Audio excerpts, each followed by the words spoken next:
Hello, আমি Brontë Chattopadhyay আপনাদের সামনে আরও একবার নতুন একটা ভিডিও নিয়ে। দেখেছেন কি বৃষ্টিটাই না হচ্ছে, সেই রাত থেকে শুরু হয়েছে। এমনিতেই জন্মাষ্টমীর দিন একটু ঝড় বৃষ্টি হয়, তার উপরে আবার নিম্নচাপ। ওই জন্মাষ্টমী না আজকে, তার জন্যই তো একটুখানি নিরামিষ রান্না করছি। বিকেলের দিকে একটু বেরোনোও আছে জানেন, তাই সব মিলিয়ে খুব ঝটপট একটুখানি রান্না করে নেব। তো চলুন কাজটা করতে করতে আপনাদের সাথে একটু গল্প করে নিই।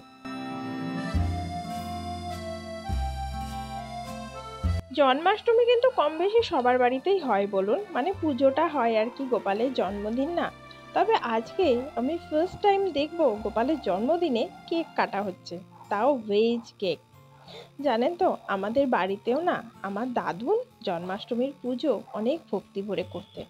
আমার মা এখনো করেন যদিও, কিন্তু দাদুর সেই পুজোটাকে বড্ড মিস করি। আজকেও যাব এক দাদার বাড়িতে, সেখানেও আজকে জন্মাষ্টমীর পুজো হবেন। বৌদি নিজে হাতেই সমস্ত কিছু করেন এবং নিজেই পুজোটা করেন। রজনীগন্ধা ফুলগুলো কি সুন্দর ফুটেছে বলুন। তো চলুন এবার রান্নাটা কমপ্লিট হওয়ার পালা, ঝটপট করে সেরে নিই, তারপরে তো আবার বেরোতে হবে। বলছিলাম না যে দাদার বাড়িতে যাব, সেখানে এই রান্নাটা একটুখানি কাঁচা লঙ্কা দিলে না দারুণ হয় জানেন, কাঁচা লঙ্কার ফ্লেভারটা আসে তো। আর দুর্দান্ত, একদম নিরামিষ, শুদ্ধ আদা বাটা জিরে বাটা আছে। কেমন হয়েছে কালারটা একটু আমাকে জানাবেন তো। এটা এখন আমার কর্তামশাইকে একটু দিচ্ছি টেস্ট করার জন্য, কি জানি পাস করতে পারবো কিনা। তিনি আবার নিরামিষ রান্না একদম পছন্দ করেন না জানেন তো। আমি তাকে কিন্তু এখনো বলিনি যে এটা একদম নিরামিষ, তাকে আগে খাওয়াই, খেয়ে কি বলে দেখি, তারপরে তাকে আমি বলবো এটা নিরামিষ নাকি আমিষ। আমার কর্তামশাই কিন্তু একদম এ গ্রেড দিয়ে দিয়েছে। তো চলুন এবার ঝটপট করে কাজগুলো গুছিয়ে নিই, দিয়ে তারপরে তো আবার বেরুতে হবে না, গোপুর কাছে যাব তো। জানেন জেলখানায় যে জন্মাষ্টমীর পুজো হয় তা আমি এই এত বছরে প্রথম দেখলাম।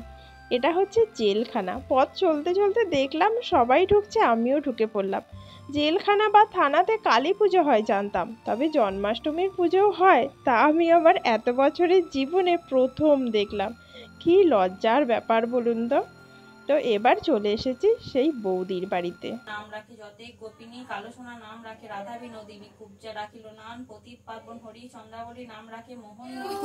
Happy birthday to you, happy birthday Gopu সোনা, ডিয়ার গোপু সোনা, হ্যাপি বার্থডে। তো গোপু সোনার জন্মদিন পালন করা তো হলো, কেক কাটাও হলো। এটা কিন্তু ভেজ কেক ছিল। এবার ঘরে ফেরার পালা। এটা হচ্ছে আমাদের আগের স্টেশনটা, মানে আমাদের বাড়ির স্টেশন যেটা, তার আগেরটা। তো চলুন, আজকের দিনটা ভালো কাটলো, আশা করি আপনাদেরও ভালো কাটলো। আপনারা সবাই ভালো থাকুন, আজকে আসি, টাটা।